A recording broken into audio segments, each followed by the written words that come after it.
2018 के बाद पहली बार एक इलेक्टेड रिप्रेजेंटेटिव ने पोडियम पर खड़े होकर आवाम से बात की।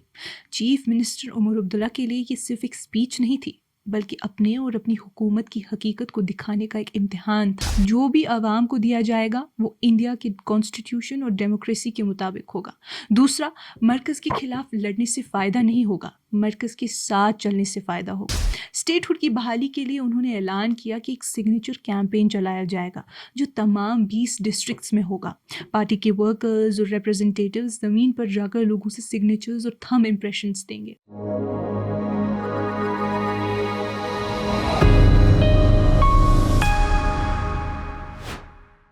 ये कश्मीर रिपोर्ट है। आप सब नाजरीन का खुशामदीद। मैं हूँ आपकी मेज़बान उमायमा ऋषि। नाजरीन, 15 अगस्त का दिन हमेशा से कश्मीर की सियासत में एक इम्तिहान रहा है, न सिर्फ हुकूमत के लिए बल्कि आवाम की जज्बात को समझने और तोलने के लिए भी। इस दफ़ा भी मंजर कुछ ऐसा ही था, मगर एक नया पहलू लेकर। 2018 के बाद पहली बार एक इलेक्टेड रिप्रेजेंटेटिव ने पोडियम पर खड़े होकर आवाम से बात की। चीफ मिनिस्टर उमर अब्दुल्ला के लिए ये सिर्फ एक स्पीच नहीं थी, बल्कि अपने और अपनी हुकूमत की हकीकत को दिखाने का एक इम्तिहान था। उन्होंने हुकूमत का तैयार किया हुआ बयान पढ़ने से इनकार किया और साफ कहा, अगर मैं वो पढ़ता लोग समझते सब कुछ ठीक है।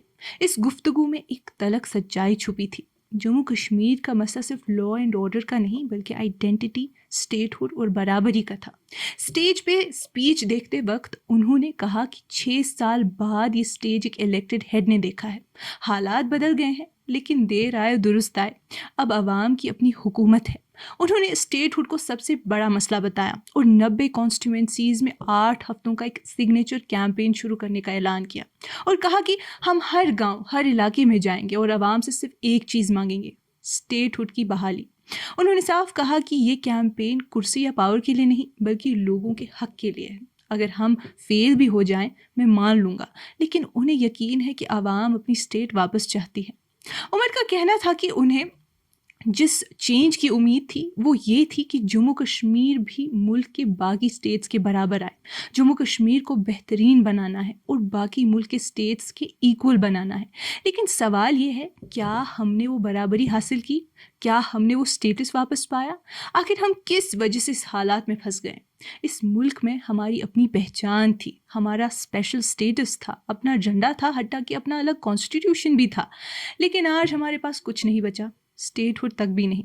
डेमोक्रेसी के लिए भी हमें इंतज़ार करना पड़ा। सवाल ये है, हमें अब तक क्यों इंतज़ार कराया जा रहा है? यूटी के सीएम होने पर बात करते हुए उन्होंने कहा कि ये गवर्नेंस का सिस्टम सिर्फ कागज़ों पर अच्छा लगता है, लेकिन ग्राउंड रियलिटी में जितना कम इस पर बोला जाए उतना बेहतर है। उन्होंने ये तस्लीम किया कि उन्हें पहले से पता था ये आसान नहीं होगा, पर अंदाज़ा नहीं था कि कैबिनेट के फैसले भी बिना कैबिनेट की मर्ज़ी के बदल दिए जाएंगे। कई फैसलों को क्लियरेंस ही नहीं मिलेगा, कुछ फाइल्स वापस नहीं आएंगी और कुछ बिल्कुल गायब हो जाएंगी। सूरत हाल बयान करते हुए उन्होंने मिसाल दी कि कभी कभी ये हुकूमत ऐसी लगती है जैसे एक घोड़ा जिसके पैर बांध दिए गए हो और उसे कहा गया हो भाग। उनका कहना था कि हाल हमारा भी वही है, हमें हुकूमत और इख्तियार दिया गया है, लेकिन हाथ बांध कर।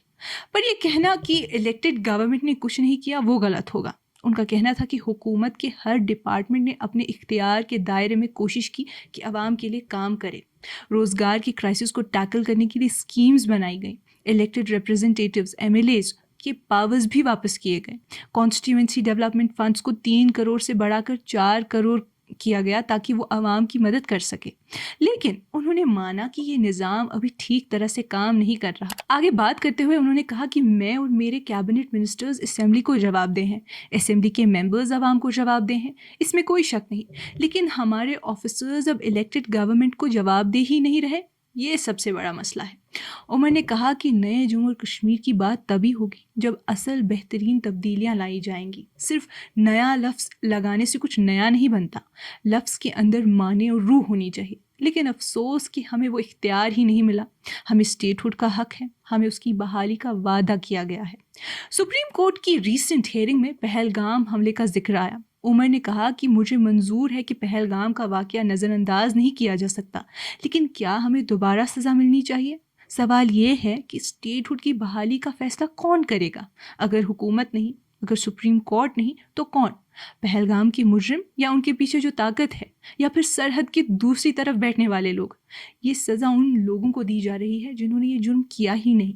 जो हमलावर थे उन्हें ऑपरेशन सिंदूर के ज़रिए डील किया जा चुका है, लेकिन अब वही हमला स्टेटहुड डिले करने का बहाना बन गया है। जम्मू कश्मीर के अवाम को सज़ा दी जा रही है, वही अवाम जो सड़कों पर उतर आई थी प्रोटेस्ट करने के लिए, जिन्होंने इस हमले को कंडेम किया था, फिर भी उन्हें ही सज़ा मिल रही है। उमर ने स्पीच के दौरान ये भी कहा कि जैसे ही उन्होंने हुकूमत संभाली उन्होंने रिस्क उठाया। दो बातों पर उन्होंने जोर दिया। पहला, जो भी आवाम को दिया जाएगा वो इंडिया के कॉन्स्टिट्यूशन और डेमोक्रेसी के मुताबिक होगा। दूसरा, मरकज़ के खिलाफ लड़ने से फ़ायदा नहीं होगा, मरकज़ के साथ चलने से फ़ायदा होगा। इस पर उन्हें ताने मिले, मजाक बनाया गया, सियासी नुकसान भी उठाने पड़े, लेकिन वो तैयार है क्योंकि वो समझते हैं कि ये आवाम के लिए है। उन्होंने कहा, अब वक्त आ गया है कि हमारी आवाज़ उन तक पहुँचे जो हमारे लिए फ़ैसले करते हैं। हमने रेजोल्यूशंस पास किए, मीटिंग्स की, चिट्ठियाँ लिखी, लेकिन अब हमने फ़ैसला किया है। स्टेटहुड की बहाली के लिए उन्होंने ऐलान किया कि एक सिग्नेचर कैंपेन चलाया जाएगा जो तमाम 20 डिस्ट्रिक्ट्स में होगा। पार्टी के वर्कर्स और रिप्रेजेंटेटिव्स ज़मीन पर जाकर लोगों से सिग्नेचर्स और थंब इम्प्रेशंस देंगे। सुप्रीम कोर्ट ने 8 हफ्तों का वक्त दिया है और वो इसे ज़ाया नहीं करेंगे। हर घर, हर शख्स तक पहुंचकर इस कॉज को इंडोर्स करवाएंगे। उन्होंने अपनी बात ये कहते हुए ख़त्म की कि मुझे पूरी उम्मीद है कि आवाम की सिग्नेचर्स जमा करके जब सुप्रीम कोर्ट के सामने पेश किए जाएंगे तो इंसाफ ज़रूर मिलेगा। हम अपनी और दूसरों की उम्मीद ज़िंदा रखेंगे। नाज़रीन, उमर अब्दुल्ला की बात सिर्फ एक सियासी बयान तक महदूद नहीं, बल्कि एक चैलेंज था दिल्ली के लिए और कश्मीर के लिए भी। उनका सिग्नेचर कैंपेन एक सिंबॉलिक एक्सरसाइज से ज़्यादा है। ये आवाम की जज्बात का प्लेबिसाइट बनने जा रहा है। लेकिन सवाल फिर वही है, क्या आवाज़ों और सिग्नेचर्स की ये ताकत सुप्रीम कोर्ट या मरकज़ी हुकूमत को हिला पाएगी? उमर की गुफ्तगू का असल नुक्ता ये था कि सिर्फ नया लफ्ज़ लगाने से नई तस्वीर नहीं बनती, रूह और माने होनी चाहिए। आज कश्मीर के लिए वो रूह और वो माने सिर्फ एक लफ्ज़ में सिमट गई है, स्टेटहुड।